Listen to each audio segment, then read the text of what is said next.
ದಿವಂಗತ ಮಾಜಿ ಜಿಲ್ಲಾ ಪಂಚಾಯಿತಿ ಅಧ್ಯಕ್ಷ ಎಂ ಶ್ರೀನಿವಾಸನ್ ಅವರ 67ನೇ ಜನ್ಮದಿನವನ್ನು ಶ್ರೀನಿವಾಸಪುರ ತಾಲೂಕು ಕಚೇರಿ ಮುಂಭಾಗದಲ್ಲಿ ಸಮಾಜಮುಖಿ ಕಾರ್ಯಕ್ರಮಗಳ ಮೂಲಕ ಅರ್ಥಪೂರ್ಣವಾಗಿ ಆಚರಿಸಲಾಯಿತು.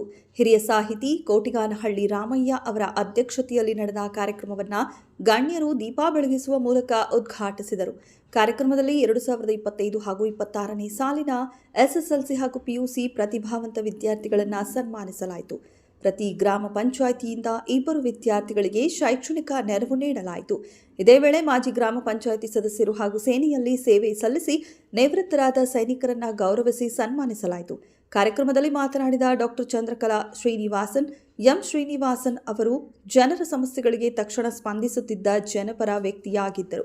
ಅವರು ನಮ್ಮೊಂದಿಗಿಲ್ಲದಿದ್ದರೂ ಜನರ ಪ್ರೀತಿ ಮತ್ತು ಅಭಿಮಾನದಿಂದ ಅವರ ಸೇವಾ ಮನೋಭಾವ ಎಂದಿಗೂ ಜೀವಂತವಾಗಿದೆ ಎಂದರು.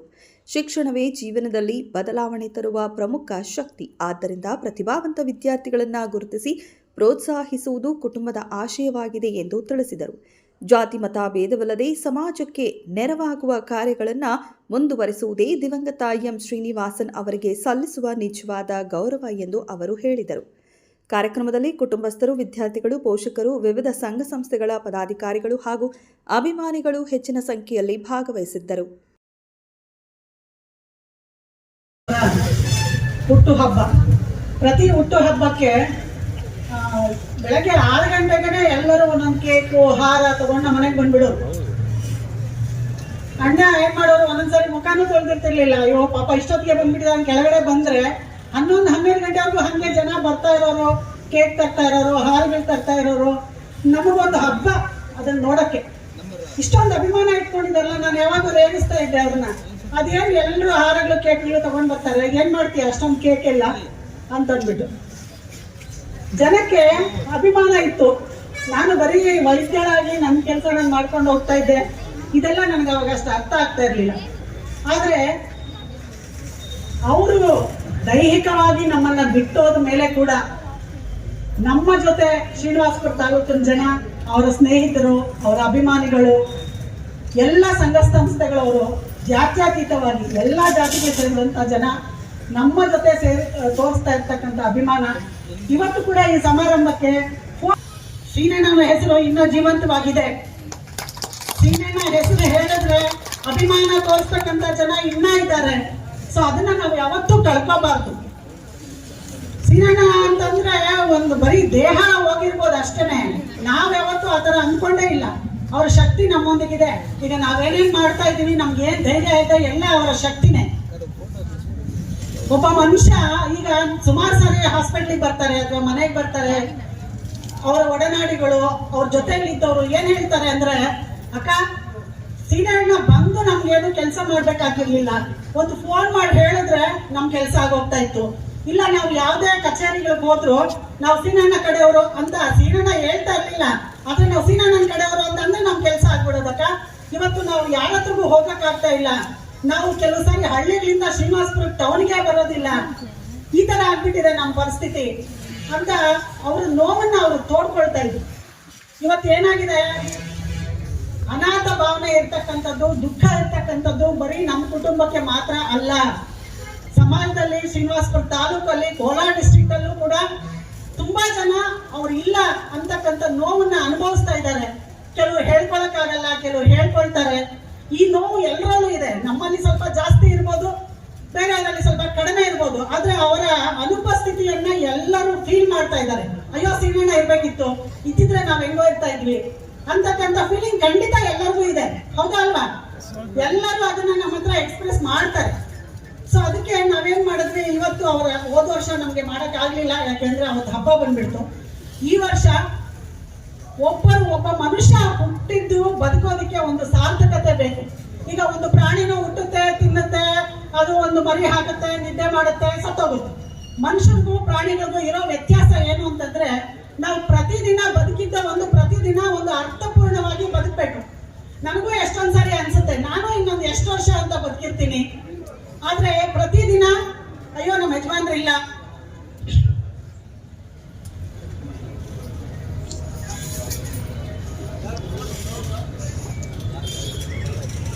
ಅನ್ನೋ ನೋವಲ್ಲಿ ನಾನು ಬದುಕಬಾರ್ದು.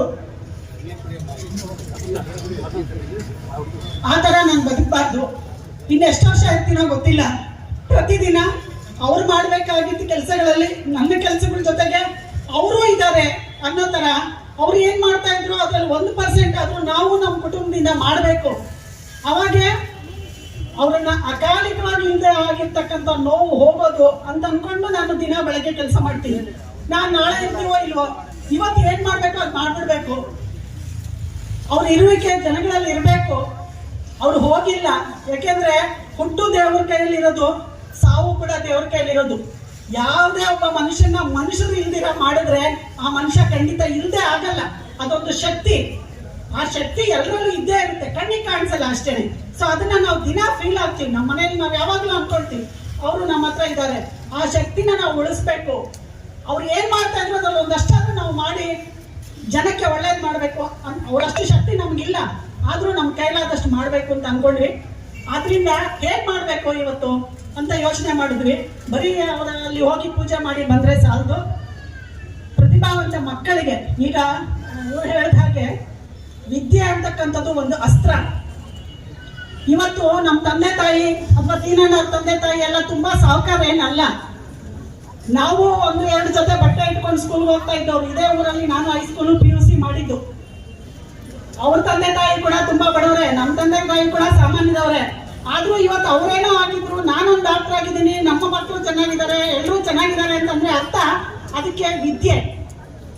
ಸೊ ಅದಕ್ಕೆ ನಾವೇನ್ ಡಿಸೈಡ್ ಮಾಡಿದ್ವಿ, ಜಾತ್ಯತೀತವಾಗಿ ಗೌರ್ಮೆಂಟ್ ಸ್ಕೂಲ್ ಮಕ್ಕಳಿಗೆ, SSLC ಮತ್ತು PUC ಮಕ್ಕಳಿಗೆ, ಅದು ಯಾವುದೇ ಜಾತಿ ಆಗಿರ್ಲಿ, ಯಾಕೆಂದ್ರೆ ಗೌರ್ಮೆಂಟ್ ಸ್ಕೂಲಲ್ಲಿ ಓದ್ತಕ್ಕಂಥವ್ರು ಅಷ್ಟೊಂದು ನಮ್ಗೆ ತುಂಬಾ ಶಕ್ತಿ ಇಲ್ಲ ಅಂತ ಓದಿಸ್ತಾರೆ. ಆದ್ರೆ ನಾವು ಕೂಡ, ನಾನು ಗೌರ್ಮೆಂಟ್ ಸ್ಕೂಲಲ್ಲಿ ಓದಿರೋಳೆ. ಗೌರ್ಮೆಂಟ್ ಸ್ಕೂಲಲ್ಲಿ ಯಾವುದೇ ರೀತಿನಲ್ಲೂ ಕಡಿಮೆ ಇಲ್ಲ. ಅದರಿಂದ ಗೌರ್ಮೆಂಟ್ ಸ್ಕೂಲಲ್ಲಿ ಓದಿರೋ ಮಕ್ಕಳನ್ನ ಆಯ್ಕೆ ಮಾಡಿಕೊಂಡು ನಾವು ಪ್ರಶಸ್ತಿ ಕೊಡಬೇಕು, ಅವರಿಗೆ ಪ್ರೋತ್ಸಾಹ ಮಾಡಬೇಕು ಅಂತ ಡಿಸೈಡ್ ಮಾಡಿದ್ವಿ. ಜೊತೆಗೆ 67ನೇ ಜನ್ಮದಿನಾಚರಣೆಯ ಈ ಒಂದು ಕಾರ್ಯಕ್ರಮದಲ್ಲಿ ಈ ವೇದಿಕೆಯ ಅಧ್ಯಕ್ಷತೆಯನ್ನು ವಹಿಸಿರ್ತಕ್ಕಂಥ ಆತ್ಮೀಯರಾದಂಥ ಸಾಹಿತಿಗಳು ಆದಂಥ ಹೋರಾಟಗಾರರು, ದಲಿತ ಮುಖಂಡರು, ಈ ಜಿಲ್ಲೆಯಲ್ಲಿ ಒಂದು ದಲಿತ ಹೋರಾಟಕ್ಕೆ ಒಂದು ಹೆಸರನ್ನ ತಂದುಕೊಟ್ಟಂತ ಅನೇಕ ಗಣ್ಯರಲ್ಲಿ ಕೋಟ್ಯಾನಹಳ್ಳಿ ರಾಮಯ್ಯನವರು ಇವತ್ತು ಈ ವೇದಿಕೆಯನ್ನು ಅಧ್ಯಕ್ಷತೆಯನ್ನು ವಹಿಸಿರ್ತಕ್ಕಂಥ ವಿಚಾರ ಬಹಳ ಹೆಮ್ಮೆ ಅಂತ ವಿಚಾರ. ಮತ್ತೆ ಈ ಕಾರ್ಯಕ್ರಮನ ಕುಟುಂಬದಲ್ಲಿ ಎಷ್ಟೇ ದುಃಖ ಇದ್ರೂ ಕೂಡ ಎಲ್ಲ ನೋವನ್ನ ಮರೆತು ಶ್ರೀಮತಿ ಚಂದ್ರಕಲಾ ಡಾಕ್ಟರ್ ಅವರವರು ಈ ಕಾರ್ಯಕ್ರಮದ ವ್ಯವಸ್ಥೆಯನ್ನ ಮಾಡಿ ನಾಯಕತ್ವವನ್ನು ವಹಿಸಿರ್ತಕ್ಕಂಥ ಶ್ರೀಮತಿ ಚಂದ್ರಕಲಾ ಅವರಿಗೆ ನನ್ನ ಅನಂತ ಧನ್ಯವಾದಗಳನ್ನು ಹೇಳ್ತಾ, ಮತ್ತೆ ಈಗಾಗಲೇ ಮಾತನಾಡಿರ್ತಕ್ಕಂಥವರು ಬಹಳಷ್ಟು ಜನ ವೇದಿಕೆಯಲ್ಲಿ ಇರ್ತಕ್ಕಂಥ ಗಣ್ಯರ ಹೆಸರುಗಳನ್ನ ಪ್ರಸ್ತಾಪ ಮಾಡಿದ್ದಾರೆ. ದಯವಿಟ್ಟು ಅನ್ಯತಾ ಭಾವಿಸಬೇಡಿ. ಬಹಳಷ್ಟು ಜನ ಇದ್ದೀರಿ ವೇದಿಕೆಯಲ್ಲಿ. ಮಾತನಾಡುವಂಥವ್ರು ಎಲ್ಲರೂ ಸಹ ಎಲ್ಲರ ಹೆಸರನ್ನ ಪ್ರಸ್ತಾಪ ಮಾಡ್ತಾ ಹೋದ್ರೆ ಈ ವೇದಿಕೆಯ ಸಮಯ ಬಹಳಷ್ಟು ವಿಚಾರಗಳು ಇಲ್ಲಿ ಮಾತನಾಡುವಂಥವ್ರು ಇದ್ದಾರೆ, ಅವರಿಗೆ ಕಾಲಾವಕಾಶ ಬೇಕಾಗ್ತದೆ ಅಂತ ಹೇಳ್ತಾ